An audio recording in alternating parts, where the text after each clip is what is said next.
कांग्रेस के नेता एक बात ये भी कह रहे थे कि मैं मेरी बेटी का प्रचार करने जाऊंगा। जाओ जाओ, अगर जरा सा भी जवान के अंदर दम है, बात के धनी हो, तो जाओ प्रचार करने।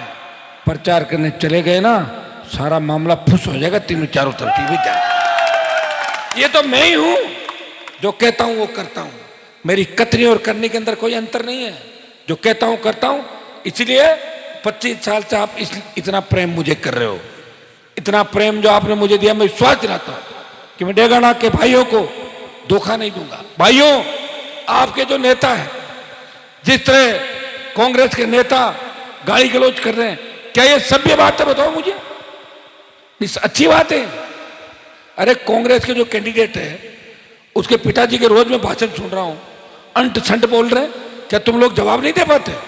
तुम गालियां सुनने के लिए बैठे हो क्या? मुझे बताओ मुझे। और बदनामी मेरी कर रहे हैं कि हनुमान जी गालियां दे रहे हैं, मैं किसको दे रहा हूं? बताओ मुझे। आज तक किसी को गाली दी क्या मेरे घर पे आए आदमी को? या भाषण में बोला मैं कभी गाली? हाँ, कभी कभी गुस्से में आता हूं, हैंग हो जाता हूं, तो दूसरे तरीके से होता हूं, ऐसे नहीं होता, ठीक है। लेकिन मुझे लग रहा है कि रिचपाल जी की तबीयत ज्यादा खराब है। मैं रुको रुको एक बार भी। विजयपाल 20, 30, 50 वोट जोड़ता है, शाम को रिचपाल वापस तोड़ देता है। अजय किलक 25, 30 वोट जोड़ता है, वो दूसरे वाला बना कौन सा है, वो इसके 150 वोट तोड़ देते हैं वापस। डेगाना में सारी जमीनों पर कब्जा कर लिया। कोई एक परिवार आया मेरे पास, कह रहे साहब कब्जा कर लिया, पार्टनरशिप है। मैंने कहा ये तो कर लियोगे भाई, नेताओं की पार्टनरशिप तो रहेगी, और बिना पार्टनरशिप वाले मैं बैठा हूं। मैं जिस दिन पार्टनरशिप कर लूंगा उस दिन सोचना कि नेता जाति खत्म हो गई राजस्थान और देश का। मैं रखवाली करूंगा, मैं प्रयास करूंगा। मैं गाली का जवाब गाली से नहीं देता, लेकिन मुझे पीड़ा है कि कोई आदमी 70 साल की उम्र में इस तरह बैठ जाए।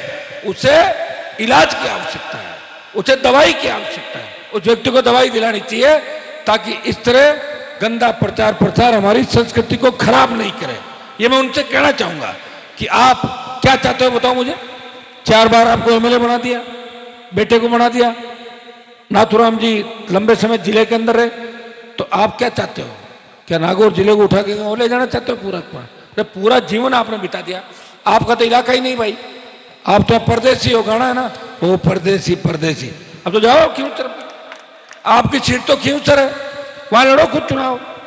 अब की बात सच को लड़ रहा है कोई खींवसर के अंदर है ना। डेगाना के लोग कितने भोले पड़े हैं बताओ मुझे। पता ही नहीं उनको कि वो ये जिनको वोट डालते थे, वो नेता यहां तो बातें बड़ी बड़ी करता था और जयपुर दिल्ली के अंदर किन के कदमों में झुक जाता था। हाइट ज्यादा है, झुकने में दिक्कत जरूर होती, लेकिन झुक जाते थे। कोई दिक्कत नहीं, काम होना चाहिए। काम कैसे हो? काम कोई निकाल दे। मैंने काम निकाले, मेरे पास आ गए, एक नहीं 5 नहीं निकाला तो कह दिया ये, अब हो गया तो ये, अब हो गया तो ये। अच्छा, लेकिन खाली मृदा को हरा दो, उससे काम नहीं चलेगा। मृदा भी हारे और बीजेपी भी हारे, तब मुझे फायदा है। मैं किसी को हराने के लिए कैंडिडेट खड़ा करने नहीं आया हूं। मेरी सीटों की संख्या कैसे बढ़े? आप अगर मुझे अपना भाई मानते हो, कांग्रेस बीजेपी का अगर किसी ने गाड़ी भी लगा ली, कोई दिक्कत नहीं, तेल उनसे भरवा लो, पैसा ले लो और वोट राष्ट्रतांत्रिक पार्टी। इन्होंने 70 साल आपको लूटा, आपको धोखा दिया, आपको अंधेरे में रखा। अगर 70 साल पहले यहां सिंचाई का पानी आ जाता डेगाना की धरती पे, हमारे बच्चे भी इंग्लैंड, अमेरिका, जर्मनी के अंदर पढ़ते। दुर्भाग्य देखिए कि किस तरह बाढ़ खेत को खा गई, और जिस खेत को बाढ़ खाने लग जाए उस खेत की रखवाली कोई नहीं कर सकता। उठो, लोकतंत्र के अंदर अपनी ताकत को पहचानो। नौजवानों, आपके लिए देश पर सबसे ज्यादा कोई लड़ रहा है इस प्रदेश के अंदर। तेजा जी के जयकारे के साथ अगर किसान कौम को संगठित करके दलित शोषित पीड़ित भाइयों के अंदर अगर विश्वास पैदा किया, हनुमान बेनीवाल है जिसे आजाद पार्टी के चंद्रशेखर भाई के साथ मिलकर राजस्थान के अंदर एक नई दिशा आपको दिए। उठो, धरती पुत्रों उठो, मांगने से कोई हक नहीं देगा, हक छीनना पड़ता है, कुछ नहीं करना। अभी सिर्फ सोशल मीडिया के माध्यम से जवान किसान इनकी लक्ष्मण जी की मदद करो। आप ये क्यों देख रहे हो? अगर लक्ष्मण जी के एक वोट से अगर राजस्थान की सरकार डगमग हो गई जिससे अटल बिहारी की गिरी थी, अगर आप इनको जिता दो और ऐसी स्थिति बन जाए आरएलपी की सीटें आए कि राज किसी का नहीं बन रहा है, तो राज आपका बन गया अपने आप ही। तो समझ रहे हो सारी बातें। मुझे आश्वस्त करो, ये वोट स्वर्गीय मनसाराम जी को डाल रहे हो, जिनका शोषण यहां पे किया, उनको हराया खड़ा करके 2 बार।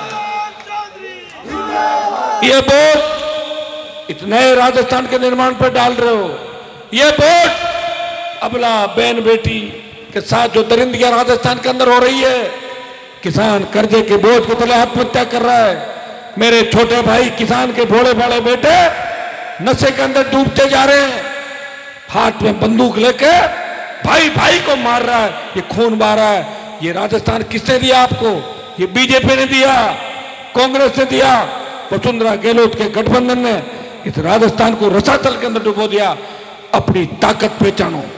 मैं एक लोकसभा का जब 2014 में चुनाव लड़ा था तब मैंने एक भाषण दिया था। मैंने कहा कि अगर उस समय डेगाना मेड़ता नागौर में होते तो हनुमान बेनीवाल चुनाव नहीं हारता और निर्दलीय चुनाव जीतता। इतनी बड़ी ताकत डेगाना क्षेत्र के अंदर है। आपने हमेशा जब नाथूराम जी और रामनिवास जी चुनाव लड़े तब आपने नाथूराम जी को वोट दिया था, कि उस समय आप देखते थे कि गरीब कौन है दोनों में, आप अमीर गरीब का भेद करते हो।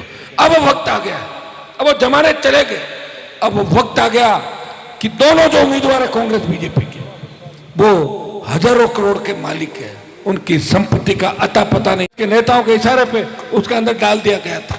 यह व्यक्ति वहां एक शेड्यूल कास्ट के हकों की लड़ाई लड़ने वाला व्यक्ति है। अगर ये व्यक्ति नहीं होता तो हमारी पार्टी का उम्मीदवार कैसे बनता, बताओ आप। कुछ लोग भ्रामक प्रचार फैलाएंगे।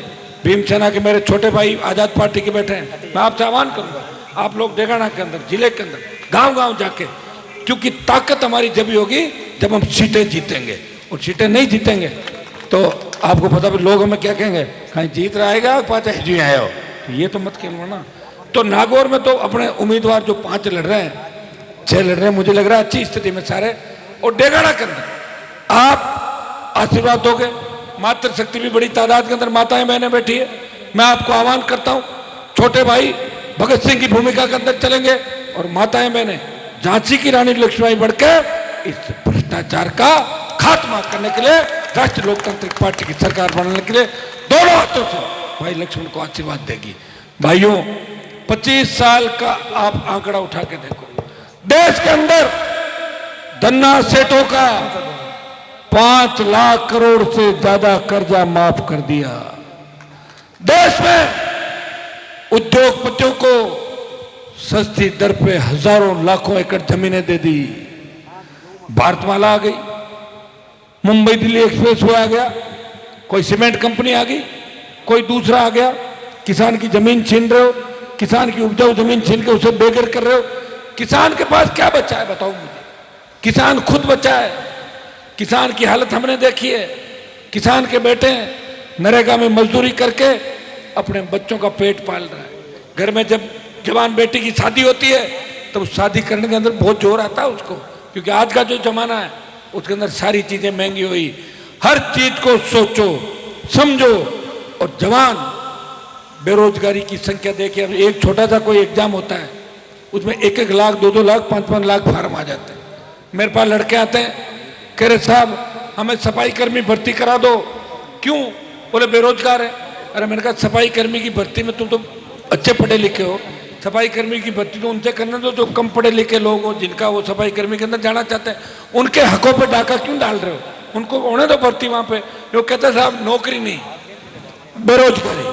और बेरोजगारी का आलम यह है कि पिता चोमू के पास अपने पूरे परिवार को कुएं में लेके कूद जाता है और वो कहता है मैं बेरोजगार हूं, मेरे बेटे और बेटियों की पढ़ाई का मैं खर्चा वहन नहीं कर पा रहा हूं, इसलिए मैं भगवान के पास जा रहा हूं। इससे ज्यादा क्या विडंबना होगी आप बताएं मुझे? हम बचा नहीं पा रहे हैं। कोरोना के अंदर आपने देखा होगा, मोदी के लंबे भाषणों से देश में कोरोना आ गया। फालतू की पंचायती कर रहे थे, कोविड आ रहा था। लोकसभा में मोदी ने कहा कोविड नहीं आएगा। 50 लाख लोग कोरोना से मरे। कितने? 50 लाख लोग। ऐसा कोई घर नहीं होगा जो कोविड पीड़ित नहीं था। मेरी भी जान जाते जाते बची थी। आपका आशीर्वाद था कि मौत के मुंह से निकल के मैं वापस आया। और आने के बाद हजारों कोविड की सेकंड लेयर जब आई थी, ऑक्सीजन सिलेंडर के अभाव के अंदर मैंने लोगों को दम तोड़ते हुए देखा था। उस समय जब सेकंड कोरोना की लहर थी, नागौर का एक भी नेता आसपास नहीं था। एक हनुमान बेनीवाल जो नागौर के अस्पताल के अंदर कोविड के आईसीयू में भर्ती मरीजों के पास गया, मीटिंग ली और 80 सिलेंडर मिलते थे। 400 सिलेंडर 1 घंटे के अंदर ऑक्सीजन के जिले के अंदर कराए। रेमडेसिविर, वेंटिलेटर, जहां भी व्यवस्था थी। कोविड पीड़ित था, फिर भी कोरोना के अंदर आपकी सेवा करा था। मैंने मान लिया था